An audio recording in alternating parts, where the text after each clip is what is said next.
welcome back, guys. Hopefully you like that intro. You know, back-to-back videos for me, a little unexpected, but we got some new parts in, obviously.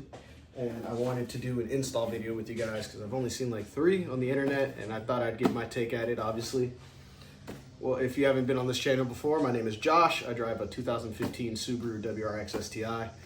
Currently in the middle of an engine out service, as well as doing some upgrades, as I do intend to get retuned and hopefully push some more horsepower.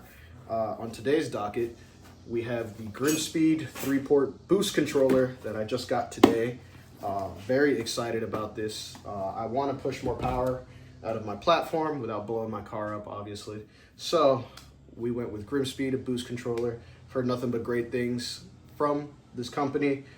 Typically, it's one of the first like 5-6 things you see when you're going through a build sheet list for an STI. I've had some GrimmSpeed parts on my car, and they're fairly quality thus far. So I thought we'd go ahead and give the boost controller a try, especially since the stock 2-port boost controller on your STI typically isn't rated for heavy amounts of power. This thing could take me all the way up to 600 horsepower if I really wanted it to. Obviously, I'm not gonna do that because, you know, I don't make that YouTube money. I gotta, you know, 9 to 5 and stuff like that. But I'm excited for the mod. It was something new, unexpected for the car. I wanted to do it. I didn't think I was gonna go, you know, turn crazy with this motor, but it's one of those when in Rome, you know, eat cheesecake or whatever they say in freaking Rome. But pretty hyped. So I'm gonna go over it, hopefully a little bit more in depth and step by step. All the videos and stuff I watched really didn't help me kind of visualize or break down how to install that boost controller. So what did I do? I read the instructions on GrimmSpeed's website like a responsible young man, and if you get one, you should do it too. This is going to be for the EJ series motors, so a 2002 to 2021 STI. This is your video, and my earlier series WRX boys. So if before the FA series started, obviously this will apply to you as well. I don't know how the FA motors do their boost controller. I've worked on a lot of FAs, but I've never installed a boost controller on one, so I can't really help you guys with that, unfortunately. But if this video gives you any solace or any knowledge, please let me know. But let's dive into the install, and hopefully you guys can take something away from it. Things out a little bit properly. Obviously, as you can see, this is your factory 2-port boost controller. There is a few things you'll want to remove, obviously, to get this cover off, which is what it's attached to. I believe one is this 10mm nut right there, and the other one should be right there, if not. Pretty sure this one's just connected to the controller, so it should just be these 2 nuts, and it should come, at least the cover should properly come off. I would take the 3 off. Obviously, we're going to get the cover off, and then I'll show you guys the boost controller and how I interpreted the wiring for the 3-port section, because you can use it as a 2-port, but since I'm getting tuned, I might as well use it as a 3-port. Inside lane, missing exits, glued to the pavement. Between the lines, I'll keep my gaze straight ahead as the last stop flies by. No more waiting for the gun to fire. No more walking through revolving doors. I've gone around once, and I don't need to go around anymore. Break away, forget your sober. As you beautiful people can see from that time lapse, we got my stock 2-port boost controller off. Not that bad. A little bit update on the instructions. So the actual nuts that are holding it on is this one right here, which is a 12, and this one that's a 14. Everything else I disconnected was just to ensure that the controller or the cover, the boost controller cover would come off. But essentially this is your stock boost controller right there. Hopefully I made it clear.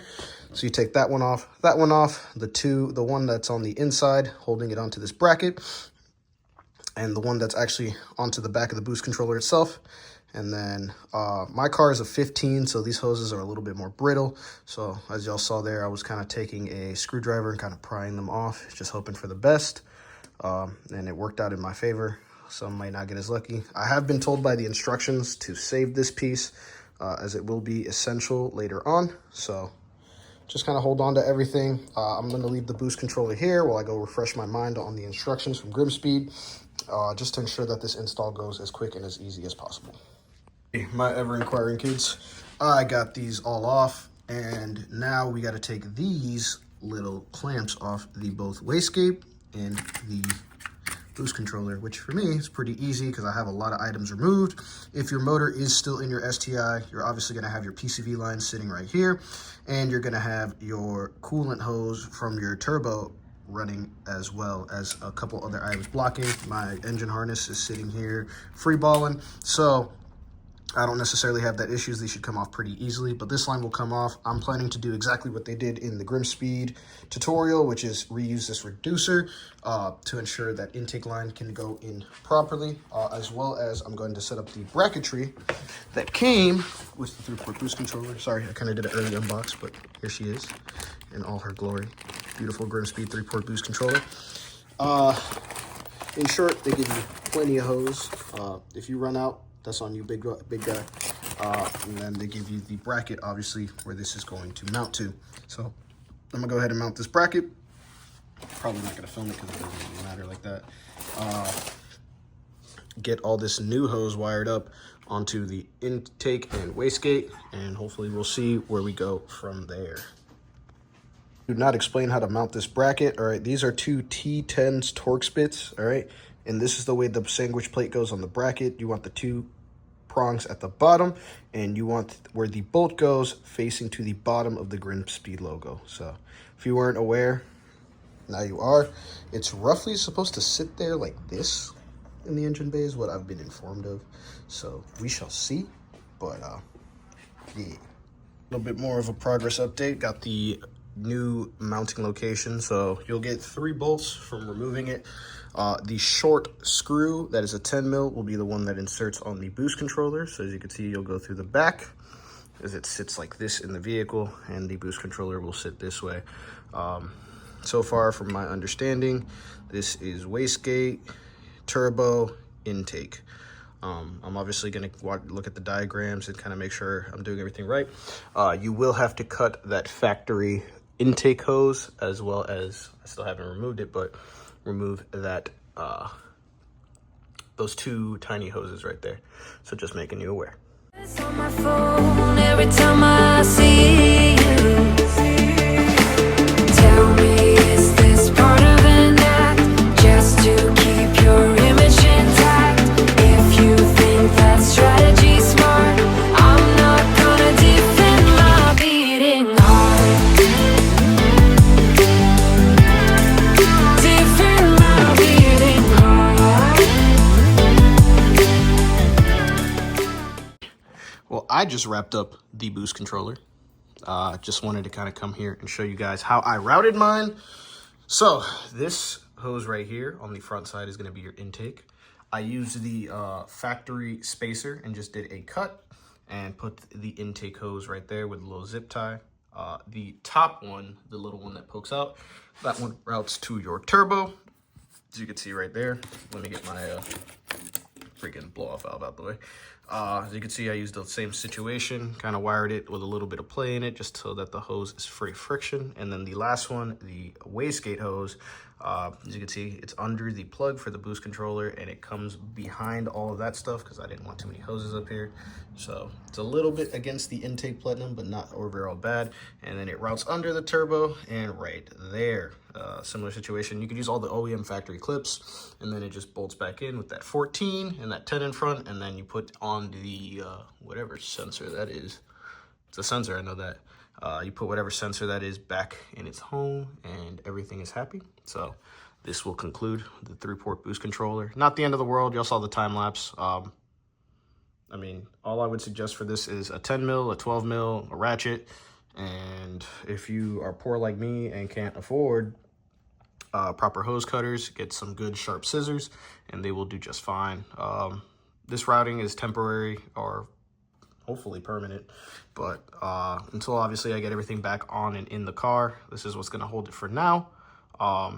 And also for those who are questioning my routing for the wastegate, yes, I can move it. I had it above the hose originally, and I moved it behind it just because I thought there was too many hoses right here, especially with all that being right under the intercooler. So sandwiched between the turbo and the intercooler, I just didn't think that would be well for having that there. Maybe I'll change it. I still have plenty of hose left over from the kit. Yeah, I barely even used half to route mine. Yeah, you see that? Friggin' killed it right there, kids. So overall, not a crazy bad install. I'd personally recommend it if you have the engine out. You know, obviously that's the perfect time to do it. But if you are going to do it, you only need to really take your intercooler out, and that should give you plenty of room to work, obviously, from the top side of the motor instead of the rear like I was. If you have any questions about the install and why I went GrimmSpeed over any other brand, I mean, you know, pick and choose. They're all Mac Bose controllers anyways, if you get a Cobb or a GrimmSpeed or any of those brands. So it's all the same. So I went with GrimmSpeed because I like the company. Obviously everything else I have on the vehicle supporting wise is Cobb though. So, you know, pick and choose your battles obviously with that one. But overall, not a bad install. 100% great mod if you're planning to push more boost. I did go ahead and clean the cover as well. Mine was dingy and nasty, so I got a lot of that off. Just kind of doing some general maintenance. Gonna move over onto my next video and hopefully give you guys some more content. That concludes the GrimmSpeed 3-port boost controller install for the 15 plus STIs. I'll go ahead and say if you're 08 to 14, it's the exact same motor. You can do the exact same process. Obviously, I went with the boost controller because I want to turn up the boost, but it's also a good preventative maintenance mod. Not bad, plug and play really. Y'all saw how I routed mine. If you route yours different, you know, talk about it in the comments. If you have any suggestions, obviously let me know. I'm open to feedback and concerns. Hopefully this helped you guys out. Like I said, I didn't see a lot of videos about a GrimmSpeed 3-port boost controller install, so hopefully that gives you some sense of direction on what to do, how to uninstall the boost controller, and how to install the new one. It's not that bad. Import Image Racing, I believe that's the company. They had a really great video on it. I followed a lot of their steps, and obviously read the GrimmSpeed website. They obviously offer you a direction guide. Read that thoroughly. It saves you a million problems. It was a million help. I'm a type of person where it's just like, if I can get everything in a picture, then I could probably get it accomplished. So that concludes the boost controller video. Obviously I got more mods on the way for the STI. Motor's still out, and there's still a lot of things I have to do to help maintain the vehicle, as well as to help the improve the performance. So expect more of these videos coming along down the line for you guys. If you have any questions about the WRX STI platform, feel free to reach out to me. I would like to say I'm okay when it comes to knowledgeability about that, especially with the work I'm doing. Hope to hear from you guys soon, and, you know, love and positivity. God first. Peace.